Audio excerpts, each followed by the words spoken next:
गांधी के लिए कल का दिन सबसे ज्यादा झटका वाला था। लोकसभा सदस्यता चली गई और आज उसके बाद पहली बार होगा जब दोपहर 1 बजे राहुल गांधी प्रेस कॉन्फ्रेंस करेंगे, मीडिया के सवालों का जवाब देंगे और अपनी तरफ से भी जो बात कहनी होगी वो भी मीडिया के जरिए देश तक पहुंचाएंगे।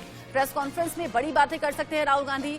सदस्यता जाने के मुद्दे पर आज राहुल गांधी का ये पहला बयान होगा। कल उनसे मीडिया ने सवाल करने की कोशिश की लेकिन जवाब नहीं दिया था। मानहानि केस में राहुल गांधी की लोकसभा की सदस्यता रद्द हुई है। जब सूरत सेशंस कोर्ट की तरफ से 2 साल की सजा राहुल गांधी को सुनाई गई, उसके बाद ही उनकी लोकसभा सदस्यता खतरे में पड़ गई और कल लोकसभा सदस्यता जाने को लेकर नोटिफिकेशन भी लोकसभा की तरफ से जारी किया गया। अब ऐसे में लोकसभा सचिवालय ने नोटिफिकेशन जारी करके बताया कि कैसे राहुल गांधी की सदस्यता अब चली गई है। राहुल गांधी की लोकसभा सदस्यता जाने के बाद से ही कांग्रेस अब जगह जगह प्रदर्शन करने के मूड में है। सवाल कई पूछे जा रहे हैं, कटाक्ष कई किए जा रहे हैं और सबसे बड़ी बात यह कि कांग्रेस के साथ साथ बाकी विपक्षी जो दल हैं वो भी राहुल गांधी और कांग्रेस के समर्थन में आ गए हैं। 3 तस्वीरें आप टीवी स्क्रीन पर देखिए। राहुल गांधी आज लोकसभा की सदस्यता जाने के बाद ये पहली बार होगा प्रेस से मुखातिब होंगे, प्रेस कॉन्फ्रेंस में कुछ बड़ी बातें कर सकते हैं। इसके अलावा बीजेपी इस मुद्दे को उतनी ही तेजी के साथ भुनाने की कोशिश कर रही है जितना कि कांग्रेस सवाल पूछ रही है। बीजेपी कह रही है ओबीसी समाज का अपमान करने का काम राहुल गांधी ने किया है, इसीलिए ओबीसी समाज से उन्हें माफी मांगनी चाहिए। इस बात को लेकर जगह जगह बीजेपी ने मोर्चा खोला हुआ है, सड़कों पर बीजेपी कार्यकर्ता देखेंगे। इसके अलावा कर्नाटक में जिस तरीके के प्रदर्शन की तस्वीरें सामने आई, केरल से जो तस्वीरें सामने आई, दिल्ली, लखनऊ, अलग अलग जगहों पर कांग्रेस कार्यकर्ता सड़कों पर उतर आए हैं। खासतौर से वायनाड में लोगों में गुस्सा है। वायनाड जहां पर लोकसभा सांसद के तौर पर चुने गए थे राहुल गांधी, अब वायनाड में कांग्रेस आज ब्लैक डे मना रही है। कांग्रेस के बड़े लीडर्स ने यह भी कहा था कि लोकतंत्र की हत्या हुई है इस फैसले के साथ। जावेद हुसैन इस खबर को लेकर ज्यादा अपडेट के साथ जुड़ गए हमारे साथ। जावेद, कल इस फैसले के सामने आने के बाद ही देश भर में अलग अलग जगह प्रदर्शन हो रहा था, आज का अपडेट क्या है? प्रियंका गांधी बहुत गुस्से में कल नजर आई थी, ये एग्रेशन क्या आज बरकरार रहेगा? जी देखिए, बिल्कुल जिस तरीके से राहुल गांधी का जो संसद जो है सदस्यता रद्द की गई, उसके बाद से नोटिफिकेशन आने के बाद से पूरा कांग्रेस का जो खेमा है, जो कांग्रेस समर्थक हैं और यहाँ तक कि वायनाड जहाँ से राहुल गांधी लोकसभा सांसद थे, तो ऐसे में हर जगह राहुल गांधी को लेकर प्रदर्शन हो रहा है। और प्रियंका गांधी ने कल मीडिया से बात करते उन्होंने बोला कि राहुल गांधी के साथ जो किया गया वो बिल्कुल गलत है, सरकार उनकी आवाज़ दबाना चाहती है। और हमारा परिवार, जिस तरीके से उन्होंने पीएम पे सीधा सवाल उठाते हुए कहा कि पीएम और बीजेपी लगातार हमारे परिवार पे सवाल उठाती है, हमें परिवार को घेरा जाता है। इंदिरा जी के बारे में बोला जाता है, हमारी माता सोनिया गांधी इनके बारे में बोला जाता है, हमारे भाई राहुल गांधी के सदस्यता को लेकर उन्होंने बोला कि जिस तरीके से उनकी सदस्यता रद्द की गई है तो ये कहाँ का है। उन्होंने कहा कि बीजेपी पर सवाल उठाते हुए कहा कि बीजेपी के कई ऐसे नेता हैं जिनके ऊपर नोटिफिकेशन ऐसा नहीं हुआ, उनकी सदस्यता रद्द नहीं की गई। राहुल गांधी ने तो सिर्फ एक बात रखी, राहुल गांधी ने तो आवाज उठाई। तो ऐसे में आज 1 बजे जो प्रेस कॉन्फ्रेंस होना है वो प्रेस कॉन्फ्रेंस बेहद अहम माना जा रहा है, क्योंकि राहुल गांधी भी उस प्रेस कॉन्फ्रेंस में होंगे, राहुल गांधी के साथ प्रियंका गांधी होंगे और तमाम दूसरे जो कांग्रेस के बड़े दिग्गज नेता वो भी यहां पर होंगे। ये भी बताया जा रहा है कि जो अलग स्टेट्स के जो कांग्रेस के जो बड़े चेहरे हैं वो भी आज दिल्ली में हो सकते हैं। तो कुल मिला के जिस तरीके से राहुल गांधी की सदस्यता जो रद्द की गई है उसके बाद ये कांग्रेस के लिए एक बहुत बड़ा मुद्दा हो गया। साथ ही प्रियंका गांधी ने यह भी सवाल उठाया बीजेपी सरकार पर और पीएम मोदी पे कि वो उनके परिवार को कहीं ना कहीं सवालों को घेरे में देख रहे हैं, उनके परिवार पर कई बार आरोप लगाए जाते हैं। उन्होंने कहा कि हमारा परिवार शहीद का परिवार है। तो ऐसे में कल प्रियंका गांधी बहुत ज्यादा एग्रेसिव दिखी मीडिया से बात करते हुए। उन्होंने कहा कि आज जैसे कि आज 1 बजे प्रेस कॉन्फ्रेंस होना है, उसके बाद कांग्रेस की क्या स्ट्रैटेजी होगी, किस तरीके से कांग्रेस अपना काम करेगी, क्या प्रदर्शन होगा, किस तरीके से सारी चीजें होंगी, तो वो देखना अभी इस बारे में आज देखना होगा कि क्या कांग्रेस अपना स्टेप लेती है। लेकिन अगर हम विरोध की बात करें तो कांग्रेस कार्यकर्ता पूरी तरीके से बात बताइए, कांग्रेस की स्ट्रैटेजी है कि इस मुद्दे को लेकर सड़कों पर उतरना है, सरकार से सवाल पूछना है। कांग्रेस के बड़े लीडर्स ये कहते हुए नजर आए थे ये बड़ा अद्भुत और विचित्र फैसला है, ये तो लोकतंत्र की हत्या करने के बराबर हुआ। कांग्रेस के बड़े लीडर जो है वो गुस्से में है। मैं आपसे सवाल पूछूं उससे पहले एक बड़ा अपडेट दर्शकों को दे देते हैं। राहुल गांधी की सदस्यता को लेकर बड़ा मुद्दा अब कांग्रेस बनाने की मूड में है। सोमवार से पार्टी चलाएगी संविधान बचाओ अभियान। इसमें संविधान की बात कांग्रेस कर रही है। सोशल मीडिया पर कांग्रेस डरो मत कैंपेन चला रही है। कई ऐसे कांग्रेस के सोशल मीडिया अकाउंट हैं जहां पर डीपी के तौर पर, डिस्प्ले पिक्चर के तौर पर उन्होंने डरो मत बड़ा सा टेक्स्ट दिया है और राहुल गांधी की फोटो उस पर लगाई है। ओबीसी अपमान पर उधर दूसरी तरफ बीजेपी ने राहुल गांधी के खिलाफ और कांग्रेस पार्टी के खिलाफ मोर्चा खोला हुआ है और बीजेपी जो कार्यकर्ता है वो आज सड़कों पर दिखेंगे। इधर कांग्रेस की अपनी तैयारी। 6 तस्वीरें आप देख लीजिए। 6 तस्वीरों को देखकर आपको समझ में आएगा कि किस तरीके से जगह जगह प्रदर्शन हो रहा है। ओबीसी के अपमान का मुद्दा यहां बीजेपी उठा रही है और बीजेपी कह रही है कि माफी राहुल गांधी को मांगनी चाहिए क्योंकि उन्होंने ओबीसी समाज का अपमान किया है। उधर दूसरी तरफ कांग्रेस कह रही है कि ये तो संविधान बचाओ अभियान के तहत आवाज उठानी पड़ेगी, ये तो संविधान पर खतरा है, लोकतंत्र की हत्या की गई है। राहुल गांधी को मानहानि मामले में केस में सजा सुनाई गई 2 साल की। 2019 में उन्होंने मोदी सरनेम को लेकर ये बयान दिया था जिसके बाद मुश्किलें बढ़ गई। लेकिन कुछ और बड़ी बातें हैं जो कि लगातार उठाई जा रही हैं राहुल गांधी की सजा के बाद से ही। जावेद, राहुल गांधी के मामले में जब मानहानि का एक केस चल रहा था, क्या वकीलों ने अच्छे से सलाह नहीं दी? क्या लीगल जो टीम थी वो इस बात को लेकर बेपरवाह हो गई थी? क्योंकि अब जब फैसला सामने आ चुका है, लोकसभा की सदस्यता जा चुकी है, तो पब्लिक डोमेन में ऐसी कई बातें हो रही हैं कि कोई इतना बड़ा मसला भी नहीं था जिसे इतना ज्यादा बढ़ा दिया गया। ये मामला खत्म हो सकता था राहुल गांधी के एक इनिशिएटिव के चलते।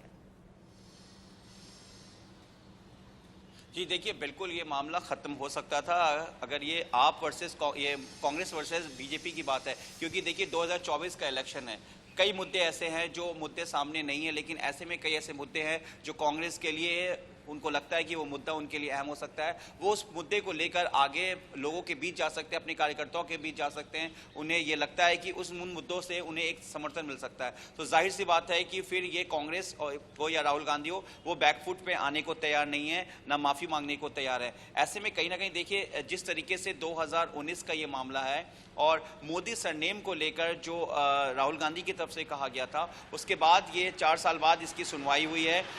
इस मामले को लेकर सूरत सेशन कोर्ट से उन्हें 2 साल की सजा सुनाई गई।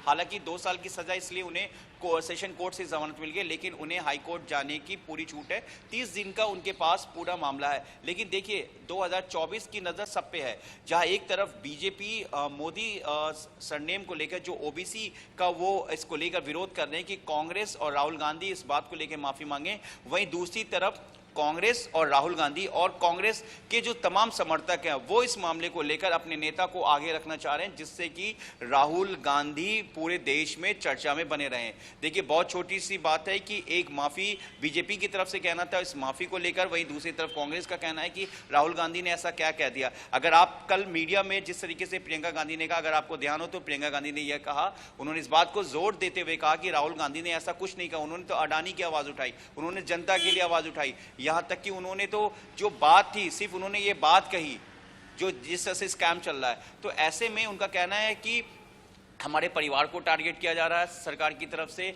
बार बार हमारे परिवार पर आरोप लगाया जा रहा है, हमारा परिवार शहीद है। तो ऐसे में जो पॉलिटिकल जो चूंकि ये फैसला बड़ा है, क्योंकि ये झटका राहुल गांधी के लिए सबसे बड़ा है, इसीलिए राहुल गांधी भी इसको लेकर आज खुलकर बोलते हुए नजर आएंगे। प्रियंका गांधी ने कल कहा कि शहीदों का हमारा परिवार है, हमारे परिवार को जानबूझकर बीजेपी टारगेट करती है। आज क्या स्ट्रैटेजी रहेगी, क्या सड़कों पर तस्वीरें रहेंगी, जावेद नजर आप बनाए रखिएगा। आगे जो अपडेट होगा आपके जरिए दर्शकों तक हम पहुंचाएंगे। राहुल गांधी की सदस्यता रद्द करने का जो मामला है, राहुल गांधी ने सुप्रीम कोर्ट में जनहित याचिका दायर कर दी है। ये अभी का ताजा अपडेट है। सेक्शन 8(3) को रद्द करने की मांग की गई है। सेक्शन 8(3) की संवैधानिकता को सुप्रीम कोर्ट में चुनौती दी गई है। चुने हुए प्रतिनिधि की सजा होते ही सदस्यता जाना ये असंवैधानिक है, ऐसा कहा गया है। आपको ये जानकारी दे दें कि ये परसों का दिन था जब सूरत सेशंस कोर्ट ने 2 साल की सजा सुनाई, और वो कल का दिन था जिसमें राहुल गांधी की लोकसभा की सदस्यता रद्द कर दी गई, इसलिए क्योंकि उन्हें 2 साल की सजा सुनाई गई थी। इसलिए कानून कहता है कि अगर 2 साल या उससे ज्यादा की सजा होती है तो सदस्यता चली जाती है, चाहे वो विधायक हो या फिर सांसद हो। अब चुने हुए प्रतिनिधि की सजा होते ही सदस्यता जाना असंवैधानिक है, ऐसा कहते हुए याचिका सुप्रीम कोर्ट में राहुल गांधी की टीम की तरफ से लगाई गई है। सेक्शन 8(3) को रद्द करने की मांग की गई है। इसके अलावा 6 तस्वीरें भी आप देख लीजिए। 6 तस्वीरें देखना इसलिए ज्यादा इंपॉर्टेंट है। 2024 की चर्चा बार बार होती है, लेकिन जो विपक्ष है वो एकजुट नहीं आता हुआ दिखा था पिछले दिनों। लेकिन राहुल गांधी की सदस्यता जाना सब विपक्ष को इकट्ठा करता हुआ नजर आ रहा है। बड़े चेहरे आपको टीवी स्क्रीन पर दिख रहे हैं और आप इन तस्वीरों को देखकर समझ सकते हैं कि राहुल गांधी की सदस्यता तो जरूर गई है, लेकिन यहाँ विपक्ष जरूर एक साथ आ गया है। प्रियंका गांधी गुस्से में दिखाई दी। कांग्रेस के बड़े लीडर्स मोर्चा खोलने की बात कर रहे हैं। क्या कुछ कहा गया, सुनिए। भाजपा के स्पोक्स पर्सन हो, चाहे मंत्री हो, चाहे उनके सांसद हो, चाहे प्रधानमंत्री खुद, सुबह से शाम तक वो मेरे परिवार के बारे में, राहुल जी के बारे में, मेरे पिताजी के बारे में, मेरी माताजी के बारे में, इंदिरा जी के बारे में और पंडित जी नेहरू जी के बारे में कुछ न कुछ आलोचना करते रहते हैं, कुछ न कुछ अपशब्द इस्तेमाल करते हैं। ये सिलसिला पुराना है, सब पूरा देश जानता है, पूरा देश देखता है, ठीक है। उनके खिलाफ किसी जज ने किसी 2 साल का सेंटेंस नहीं दिया, उनको डिस्क्वालीफाई नहीं किया। और मेरे भाई ने क्या किया? अडानी का मुद्दा उठाया। मेरे भाई ने अडानी का मुद्दा उठाया, सवाल पूछे संसद में, इसीलिए ये सब हुआ है। जो केस, जिस केस का स्टे कंप्लेनेंट ने खुद मांगा था, 1 साल से स्टे था, अडानी पे जो भाषण दिया मेरे भाई ने, उसके बाद अचानक उस कंप्लेनेंट ने उस केस को जिंदा क्यों किया? ये सरकार अडानी पे जवाब देना नहीं चाहती, डरती है इन सवालों से, इसलिए ये पूरी प्लानिंग के तहत किया गया है ताकि राहुल जी संसद से निकल जाए। देखिए, मैंने कहा है कांग्रेस लड़ेगी, राहुल जी लड़ेंगे, हम सब लड़ेंगे। ये हमारे रगों में जो खून दौड़ता है ना, ये शहीदों का खून है। सुन लीजिए, जिस खून को आप बार बार परिवारवादी कहते हैं, बार बार आप आलोचना करते हैं, बार बार आप शब्द इस्तेमाल करते हैं, ये खून बहा है इस देश के लिए, ये पीछे हटेगा नहीं।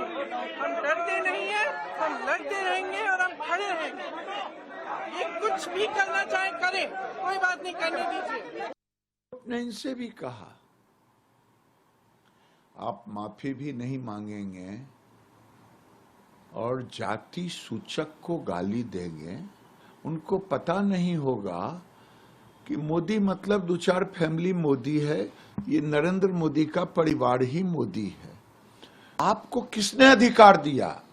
आप राजा घर में पैदा लिए हों, आपको लगता हो कि मोदी इस देश में आपके रहते कैसे प्राइम मिनिस्टर है, लेकिन मोदी जी को, नरेंद्र मोदी जी को गाली देते देते आप पूरे देश के उस कम्युनिटी को गाली देने लगे।